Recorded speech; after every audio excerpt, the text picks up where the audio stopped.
I think many of us on the coast are grappling with how we're going to deal with a one-party federal government.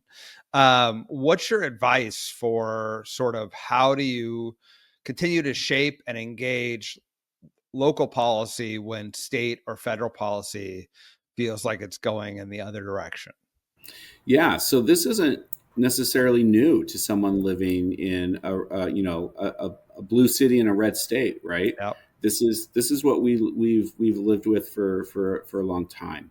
I think once again it's getting down to making sure that people know who you are, making sure that they know who your neighbor, that you're a neighbor of theirs, making it super personal, and making sure that you get to know your constituency base on that person to person level.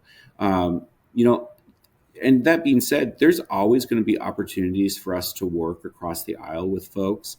I think it's important to remember that it may be easier in a place like Lincoln, Nebraska, where you literally are living down the street from a legislator that may be working in the state capitol with an agenda much different than yours. But at the end of the day, I I'm always hopeful that there are things that we can agree on, that we can work together on.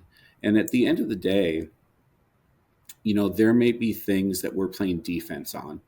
And that just may be the reality of how we move forward.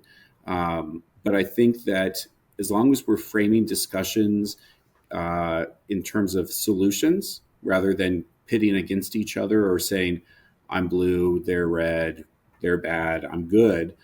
I think it's more about how do we, as New Deal leaders, have continuously talked about how do we solve problems and get stuff done.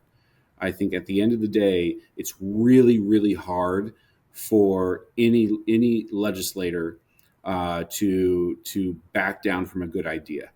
They might want to posture, they may want to position a little bit here and there, but if you're solving problems, it's really hard to back off from that.